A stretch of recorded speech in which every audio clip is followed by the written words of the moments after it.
Radio Maria Kosovë. Një zëj krishter në shtëpinë tënde. Na dëgjoni në frekuencën 105.2 FM për rrafshin e Dugaxhinit, si dhe në frekuencën 107.4 FM për rrafshin e Kosovës. Po ashtu edhe në faqen tonë në internet www.radiomariakosove.org.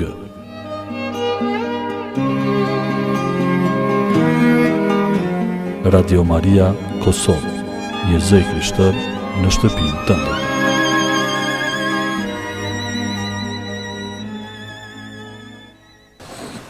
Qoftë lëdu Krishti. Shkëlqësi nderuar im Zot do Gjergji, i peshvi i dashur i kishës në Kosovë dhe president i konferencës peshvore ndërkombëtare të Shën Qirilit e Metodit. Ju falenderoj përzemërsisht për ftesën që me shumë bujari më keni bërë të vi në këtë shenjtore të bekuar të Letnicës.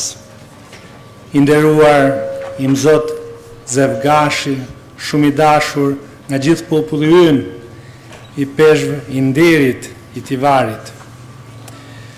Të dashur vëllezër dhe motra, të nderuar autoritete të Kosovës, në këtë vend ku jemi mbledhur së bashku, ndër breza populli ynë është mbledhur dhe ka besuar zojës së bekuar, gëzimet dhe mbrengat e tij, vujtjet dhe ëndrat. E kështu së bashku ndër shekuj, me prifterit, me rregulltarët, me vëllezër e me gjyshër, janë drejtuar këtu si shtektar të ardhur nga çdo skaj, jo vetëm i Kosovës, po më tej. E kështu duke ngjitur këtë kodër, janë dalur në lutje me zemër në këtë lëndin, sepse kjo lëndin është e banuar prej një nane. Një nënë, siç kemi dëgjuar dhe në Ungjil, që me nxitim i kalon kodrat për të hyrë në një shtëpi.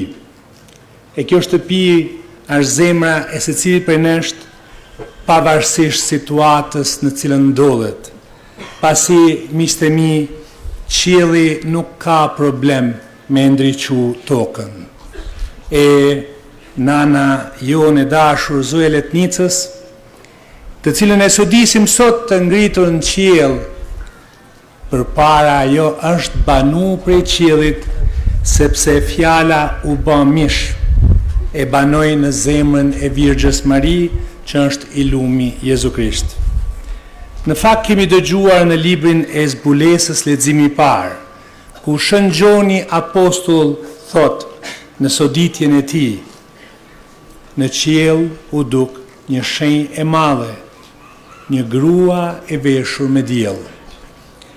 Sot dielli që shndrit mbi secilin prej nesh, me ngrohtësinë e vet, dëshiron të jetë manifestimi, rrezatimi të vështrimit plot dashni për zemrën e secilit prej nesh nga kjo nanë qiellore. Kjo është dita, miqtë e mi, ku kisha jonë shqiptare, edhe gjithë atyre besimtarve që në këtë vend shenjt vinë me devotshmëri, e sodit këtë shenjë hyjnore, e cila është një prani dhe ka një emër. Është Virgjëra Mari, me lartësinë e plot të birit të vet, e para që arrin atje ku ne ende jemi në udhtim e sipër. Po, kisha dëshiron nëpërmjet shkrimit të shenjtë të na kujtojë të gjithëve që jemi në udhtim. Përvoja e shtektimit të sotëm është kujtimi i ekzistencës tonë toksore si shtektar. Dhe fjalët e mëdha që Shëmpali shkruan janë fjalët e fundit që tha dhe papa ynë shqiptar para nipit tij Klementin XI në pragun e vdekjes. Viri dashur, sic transit gloria mundi, kalon lavdia e kësaj bote. Lavdia merr forma dhe imazhe të ndryshme, shpesh qiellore e fatkeqësisht për ne shumë herë toksore. Lavdia është tundimi I dragojt që përballë zojës në qiell synon gjithmonë më shumë edhe pushtetin qiellor. Lavdia shpeshherë është tundimi I një pangopsie që kemi përjetuar veçanërisht ne, populli vlla juaj në Shqipëri, përballë asaj etje për pushtet të diktatorit Enver Hoxha. Ajo lavdi u përpoq me pushtu jo vetëm tokën, por dhe zemrat duke rëmby dritën asaj ndërgjegje që akoma vijon tjetë e komatizuar përballë të mirës së përbashkët, përballë vllaznisë e dashamirësisë, përballë bujarisë dhe paqes. Miq të mi, sot në këtë tokë të bekuar të Letnicës, ku zoja ndër shekuj I ka ftu jo vetëm fshatarët e katunarët e kësaj zone, por shumë e shumë vëllezër e motra, kjo shenjë qellore na flet drejt për të hapur syt drejt asaj jete e cila kur nuk mbaron, nuk ndalet tek vuajtja, e përkundazi nuk ndalet edhe ke vdekja, sepse sapo kemi dëgjuar në leximin e letrës të Shëmpalit, armiku I fundit që do ta zgjesohet do të jetë pikërisht vdekja.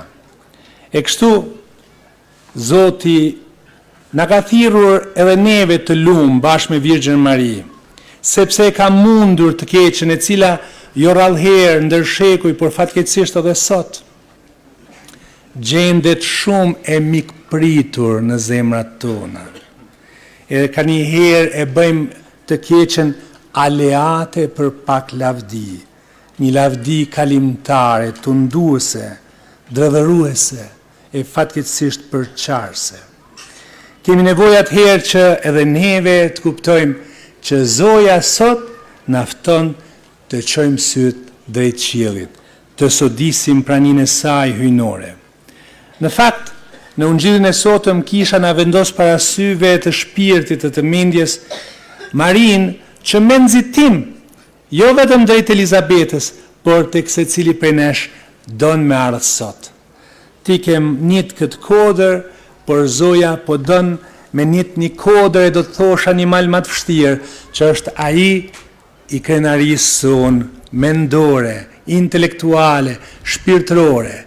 Kemi nga njëherë të ndimin të jemi shpëtimtarët e vetëm të një rrethane, të një familje, të një shoqërie, të një konteksti, si që shofim në botën e sotme, ku është humbur aftësia e multilateralizmit. Një botë të sotme që është gjithmonë më shumë e fragmentuar, e përqar, sepse shumë janë ata që mendojnë që janë shpëtimtarët e vetëm. Janë tundimet që pati Hitleri, janë tundimet që kanë diktatorët.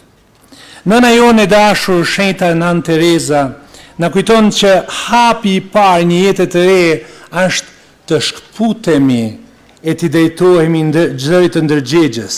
Ajo ka dëgjuar shumë thellë zërin e saj pikërisht këtu. Maria, miqtë e mi, është e para që e priti Jezusin në ndërgjegjen e vet, në vetveten e saj. Pastaj vrapoi ta dërgoi praninë e tij tek Elizabeta. E kështu ka bën Nën Tereza këtu. E ka prit Jezusin e Virgjën Mari në zemrën e saj. E pastaj ka marrë forcën hyjnore dhe qiellore që këtë qiell të vogël të Letnicës që e ka ndriçu ta bënte të shpaloste mbi Kalkutën, mbi barë botën. E sot don Zoti edhe mbi ne. Po, neve kemi nevojë të marrim kurajon e Nën Terezës, të rikthehemi ke aftësia e atë dashurisë, e vlla dashurisë, e solidaritetit, e ndjesisë më familjare për njëri tjetrin. Kemi nevojë të rizbulojmë këto ndjenja që të partan I kishin në zemër, ndërsa ne I kemi në libra o shpeshherë dhe në propagandë. Po, kemi nevojë me të vërtetë të mësojmë nga Nën Tereza, e cila shkoi dhe ajo me nxitim dhe çdo vllau, çdo motre, çdo të varfri, e shumë njerëzve e motrave tanë, të cilët edhe sot, edhe këtu, edhe në këtë vend, po presin Krishtin e Zotin për të pranuar. Ashtu si që pikrisht në trevat tona kanë pranu me gëzim që në shpadhjen e Shën Palit, e të shumë apostujve, e martirve, e më pas deri të gjitha ata që nuk kursyn jetën e tyne për fe dhe për atë dhe. E pranuan të flijohen, ashtu si kurse këtu afër ne kemi dëshminë e martirve të Karadakut, apo të vëllezërve e motrave tanë shqiptar, Vincenz Prenushi e shok martir, që nuk u kursyen deri në pikën e fundit të gjakut, deri në frymëmarrjen e fundit. Gëzimi i Maris ishte pikrisht forca që e bëjt ka përcente shpejt kodat e judes. E ky gëzim, thot Nën Tereza, është edhe lutja dhe forca e dashurisë që na nxit edhe neve me kapërcy travajet e jetës tonë përditshme. Letnica, miqtë e mi, është prej kohësh atëherë jo vetëm një vend i vizitum, por një vizitë e Zotit për ne. E ne kemi ardhur në këtë takim. Është një vizitë e vazhdueshme midis Zotit dhe njerëzve. Këtu vinë çdo verë vëllezër e motra, jo vetëm katolik nga Kosova, nga Shqipëria, nga Maqedonia, nga diaspora e largët. Të gjithë këtu vinë të bashkuar rreth të njëjtës nanë, sepse çdo krijesë njerëzore për me zbulu dinitetin e vet e vlerën që ka, kur ma shumë se pranë nanës nuk mund ta zbulojnë. Nana jep për te, jep ma shumë, e ka përcen çdo të mangësi e çdo pengesë. Kjo tokë ka njohur luftën, largimin, dhimbjen e ndarjes. Sa familje kosovare janë shpërndarë sot nëpër Evropë, nëpër botë. Sa gjyshër fatkeqësisht i shohin niprit e tyre të urrit vetëm nëpërmjet ekranit telefonit. E megjithatë, ashtu si Elizabeta thiri me gëzim para Maris, edhe neve sot duam të thrasim Zojin, e bekume je ti o Zoj, e bekume në këtë tokë Kosove sepse ti e ke bekuar me besnikërinë tënde këtë vend për gjatë shumë shekujve të vështirë. Dëshirojmë atëherë që Zoja ta bekojë akoma këtë vend, duke nxitur në sedrat e këtij vendi të Kosovës, e vendit tonë të Shqipërisë, e kombit tonë të shqiptarisë, njerëz që nuk duan vetin, e nuk nalen e fshihen mas egos tyne, por duan vendin e jo vetin. Duan vendin e jo vetin. Shëngjën Pali dytë, duke shtektuar në lurt thonte, ngjitja e Zojës Mari fillon tashmë me shndërrimin e tërë historisë së njerëzimit, e tërë botës, pasi Maria është e para e atyre që Krishti i çojnë lavdi. Kjo shpresë pra nuk është abstrakte, na motivon e për këtë arsye jemi dhe sot këtu. Është shpresë për popullin tonë, për trit që fatkeqësisht akoma largohen nga Kosova dhe nga Shqipëria, duke kërkuar një tallje më të mirë, për ata që duan të ruajnë gjuhën dhe identitetin shqiptar, kudo qofshin, për ata që ndrojnë të kthehen me plot drejt. Prandaj sot në këmbët e Virgjës Marisë Zojës sonë të Letnicës, t'ja besojmë asaj, Kosovën dhe mbar kombin ton shqiptar, bitë e saj kudo që janë, paqen, pajtimin midis nesh, e veçanërisht kurajën e pajtimit e dialogut midis politikanëve tanë, atyne që Zoti dhe populli ju ka besu të mirën e përbashkët, jo si dy zara si hidhen, po si një ndërgjegje që besohet plot shpresë, në ndërgjegjen e tyne që t'jenë ndriçuar prej Zotit. E kështu të ruajnë traditën, të ruajnë tokën, të ruajnë gjuhën, të ruajnë vlerat e mos behet më kjo në një heshtje indiference ku shohim që fatkeqësisht shpeshherë e keqja sundon të mirën e nuk bën za, sepse duket tashmë normalitet, pasi shumë vëllezër e motra e kanë humbur besimin që do rikthehet e mira. Mos t'ja u vjedhim besimin vëllezërve tanë. Ta kthejmë atëherë shpresën, sepse ashtu si Maria e mbajti Jezusin krahëror dhe e sodhi tek Elizabeta, kështu kisha, populli i Zotit, ata që kanë përgjegjësinë morale dhe administrative, ta sjellin shpresën rreth këtij populli, ta sjellin entuziazmin, jo vetëm emergjitar ta duan vendin, por dhe ata që banojnë vendin ta duan këtë komb. pa u lodhur, me nxitim e me gëzim. Zoja Letnicës, të drejtojmë ty sot, ti që po na shef me shumë dashamirësi dhe butësi, na në këtij populli, na shiko, ne bijve tu të shpërdam edhe kur jemi të bashkuar. Na përmbledh jo vetëm në përbot, por veçanërisht në petkun tanë.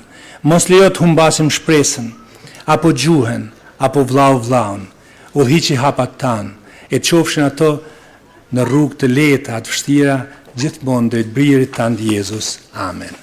Qoftë lëndu Jezu Krishti.